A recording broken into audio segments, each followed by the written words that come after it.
Hello, everyone. Thank you so much for joining me for another Faithful Friday. What a blessing it is to be alive and well and here to jump on and join you on this Faithful Friday. It is such a beautiful Friday here in the Midwest. I think that we are expecting a high of 70s on today. And over the weekend and week ahead, it's just supposed to get better and better in terms of the weather. Sometimes I sit back and I say I should have been a meteorologist because I absolutely love the weather. I chase down the temps. That's something that I look at every morning when I get up, and I tell the house we get happy. I'm like, the sun's going to be shining today.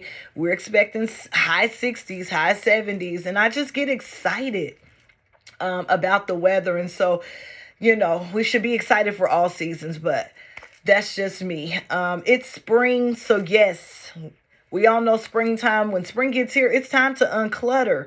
And just looking around at my desk, I said, you got to practice what you preach. It is definitely time to unclutter. As I go throughout the week, I can build up a lot of stuff on my desk. And today, that is on my to-do list to do some uncluttering and getting rid of some stuff that I no longer need that I have went through this week. And not only just in uncluttering your environment, because that can involve, tidying up your space. That can involve for me, like switching out my closet. Right now, I got a little bit of spring. I got a little bit of winter. I got a little bit of summer that's prepared and ready to go for when that season hits. But just getting things organized so that things are in order. But it's also about uncluttering your mind. And that's why I get so excited about the disconnect, because it is a chance for you to unclutter your mind and, go through those things that you went through this week and, begin to prepare an action plan for how you plan to move forward in the week ahead. So many highs and lows this week for me.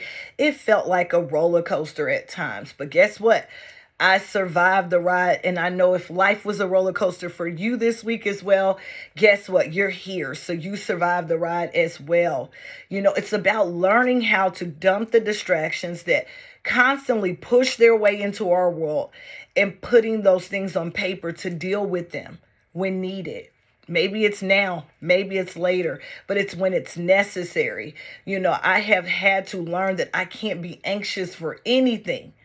I always have to remember that in due season, all things are working together for my good. And so I'm big on action plans, but if I don't get to it, it's okay.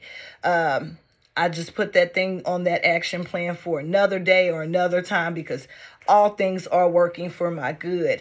You have to tell yourself you're not going to let those insignificant, those minute things distract you, because they can become distractions. It's something for me this week, as an example, that became a distraction was just worrying about my grass. I had called several grass companies that I wanted to come out and do an analysis on my yard so I can get my grass growing back good and strong, and called all these companies and they all start calling back at once.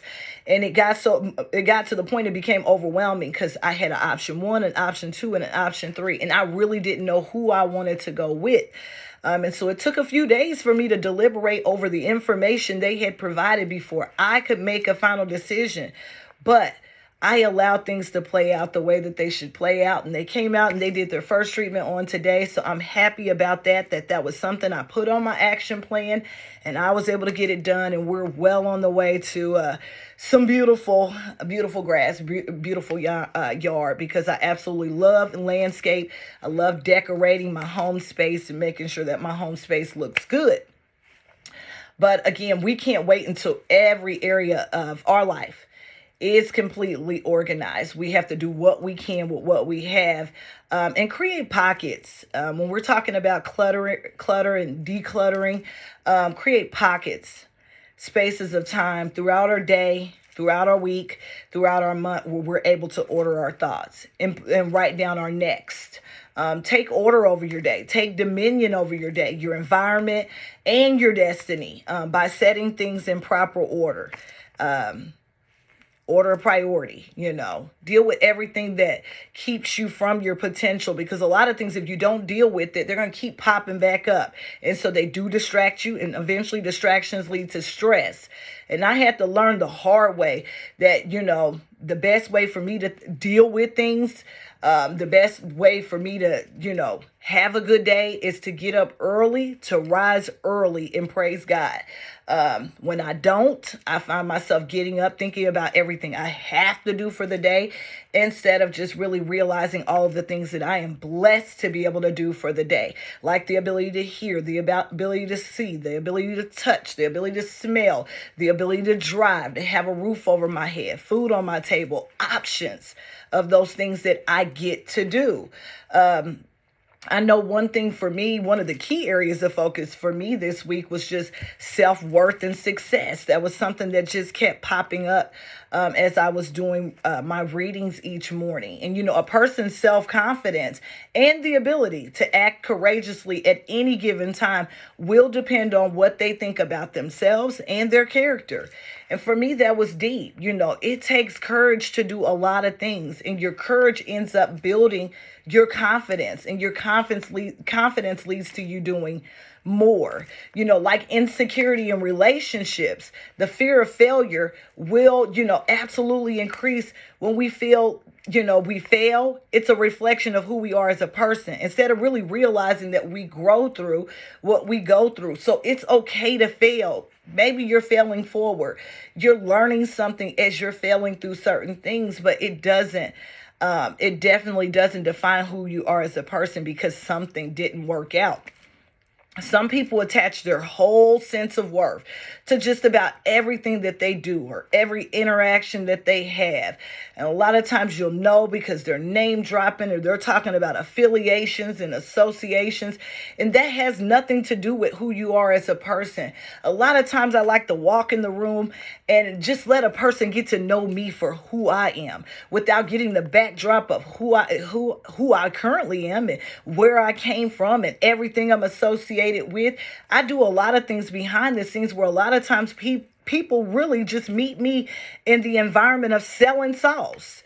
And when I'm selling sauce, I'm really letting my light shine because I love to be around people. But then when they find out what I really do after spending some time with me, they're like, wow, but I don't want that to be the first impression. I want you to enjoy me in the moment that you met me. And so sometimes we really have to allow people to enjoy us in the moment they meet us in without all of the affiliation dropping and the association to make it seem like we're more than who we are. Yeah, I'm just going to leave that alone there. You have to ask yourself what matters to you most and how do you define success? Is success for you defined by what you have?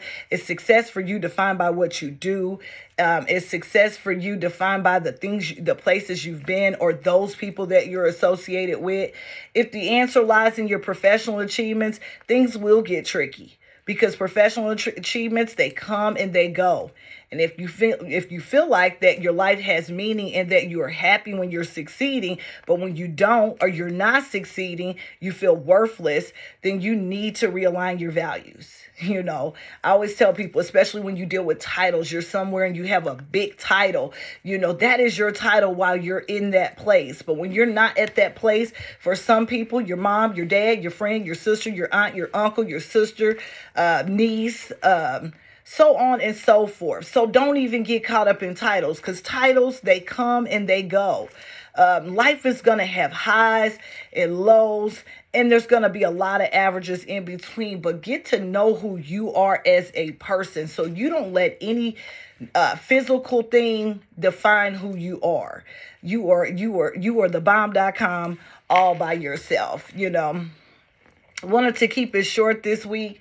It's the disconnect, y'all. I'm excited about it. Like I said, it's been a roller coaster of a week, and so I'm ready to get some rest. I'm ready to do some uncluttering. I'm ready to strategize for my next. God has been good this week. Very good. Like lots of surprises, things we couldn't have seen coming, ways that he blessed.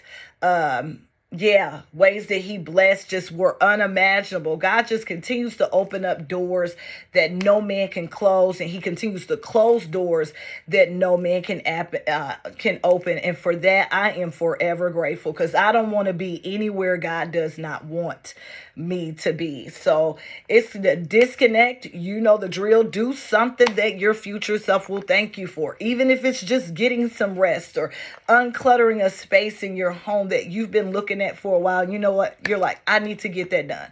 I need to put that stuff up. I need to get that section organized. Do that. If you're out, make sure that you're letting your light shine. Why? Because your transparency is leading to so many other people being transformed. If you're looking for the guys, this is officially the last week at the Indy Winners Farmers Market at the AMP 16, located at 1220 Waterway Boulevard. We will be there tomorrow from 9 a.m. to 12:30 p.m. I will start posting to the Guys Cooking Creation page where you can find us in the month of May, because it's about to get really busy and we're excited about it. But yeah, come see us if you're looking for sauce or you need to stock up. But have a good weekend, everyone. Let your light shine. I don't care how anybody feels about it. And yeah, you know the drill. I will see you soon.